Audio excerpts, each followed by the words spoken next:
नमस्कार, SB kitchen Marathi मध्ये आपलं खूप मनापासून स्वागत। आज आपण रक्षाबंधन स्पेशल ही मिठाई करतोय आणि ही मिठाई अगदी आपल्या घरातल्याच उपलब्ध साहित्यामध्ये बनवून तयार होते आणि एकदम पौष्टिक अशी ही मिठाई आहे।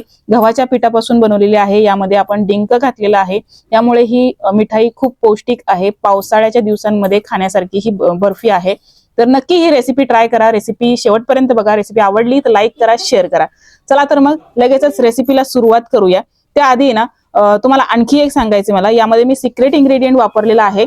तर तो सिक्रेट इन्ग्रेडियंट काय आहे त्यासाठी ना ही रेसिपी संपूर्ण बघा। तर गव्हाचं पीठ घेतलेलं आहे, गूळ घेतलेला आहे आणि यामध्ये डिंक घालायचे आपल्याला आणि काजू आणि बदाम लागणार आहेत। फक्त 4 काजू बदाम नसतील तरी सुद्धा चालेल। आणि इथे आपण साजूक तूप वापरणार आहोत आणि वेलची।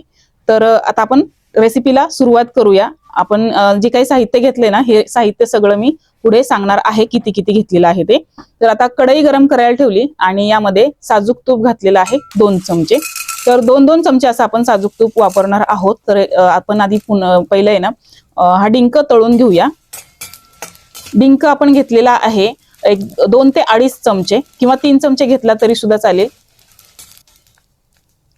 तर हा डिंक चांगला असा फुलेपर्यंत तळून घ्यायचा आहे। चांगला गुलाबी रंग येऊस तोपर्यंत डिंकाला तळून घेतलाय, हलका फुलका होऊस तोपर्यंत। आणि डिंक हलका फुलका झाला की असा काढून घ्यायचा आहे आणि बाजूला ठेवून द्यायचा आहे।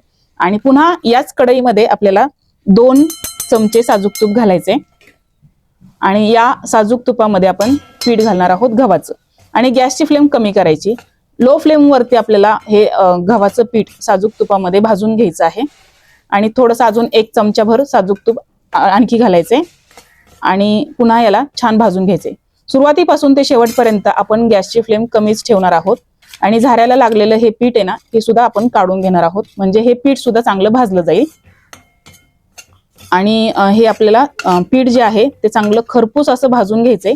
आता वेळ आली आपलं सिक्रेट इन्ग्रेडियंट घालायची। तर बेसन हे आपल्या सगळ्यांच्याच घरामध्ये असतं। 2 चमचे बेसन आपण घातलेलं आहे आणि आता यामध्ये आपण 1 चमचा साजूक तूप घातले। 2 चमचे बेसन घातले की 1 चमचा साजूक तूप आपण वाढवणार आहोत आणि थोडंसं बेसन असं वेगळं भाजून घ्यायचं आणि मग पुन्हा आपण गव्हाच्या पिठामध्ये मिक्स करून घेणार आहोत। तर एक 2-3 मिनिटं भाजून घेतलं आणि मग या गव्हाच्या पिठामध्ये मिक्स केले।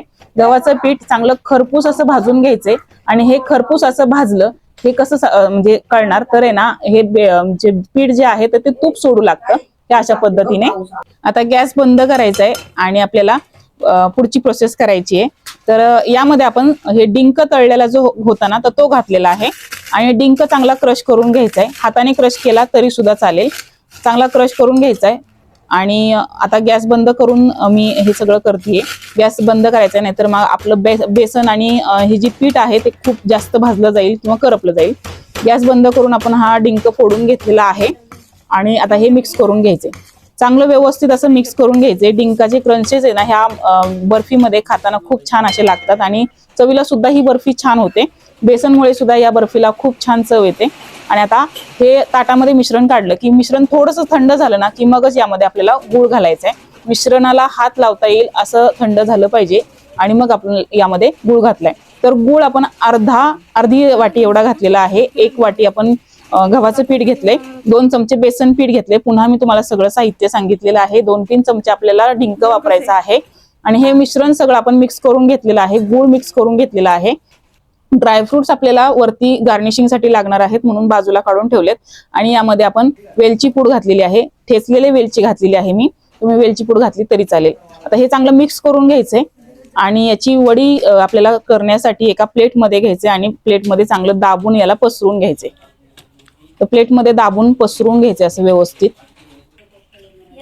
छान असं पसरून झालं की आपल्याला यावरती गार्निशिंग साठी थोडेसे ड्रायफ्रुट्स घालायचे। तर ड्रायफ्रुट्स मध्ये काजू, बदाम, पिस्ता काहीही घातलं तरी चालेल। तुमच्याकडे जे ड्रायफ्रुट्स अवेलेबल असतील ते तुम्ही घालू शकता। असं घालून दाबून घ्यायचे आणि आता याला कट मारून घ्यायचे। बर्फी आपल्याला चौकोनी आकारामध्ये कापून घ्यायची आहे। तर अशी उभी आधी कट करून घेतली आणि मग आता बर्फी आपण चौकोनी आकारामध्ये असं कापून घेणार आहोत। तर खूप छान बर्फी होते, अगदी 5 ते 10 मिनिटांमध्ये सेट होते। आणि बर्फी ही बनवायची सुद्धा खूप सोपी आहे, सगळ्यांच्या घरामध्ये ही इन्ग्रेडियंट असतात गव्हाचं पीठ तर सगळ्यांच्या जिथं असतं, साजूक तूप सुद्धा असतं. त्यामुळे तुम्ही ही रेसिपी नक्की ट्राय करा. आणि बाकीच्या उरलेल्या साहित्यात आहे ना आपण म्हणजे उरलेलं जे मिश्रण आहे त्यामधनं आपण पेढे करतोय किंवा लाडू केले तरी सुद्धा चालेल, पण मी इतकं पेढे करतेय म्हणजे रक्षाबंधनला आपल्याला हा पेढा भाऊरायाला भरवता येईल. तर अशा पद्धतीने आपण हा पेढा केलेला आहे. याच्यावरती थोडासा काजूचा किंवा बदामाचा तुकडा लावला की आपला हा पेढा बनवून तयार झालाय. तर असे हे पेढे करून घ्यायचे. अशाच पद्धतीने बाकीचे पेढे सुद्धा करून घेतलेत. आणि इकडे बर्फी सुद्धा सेट झाली. अगदी 5 मिनिटातच आपली ही बर्फी सेट झालेली आहे. तुम्ही बघू शकता काय मस्त बर्फी झालेली आहे. तर छान अशी बर्फी झाली. आता ही बर्फी आपण काढून घेऊया.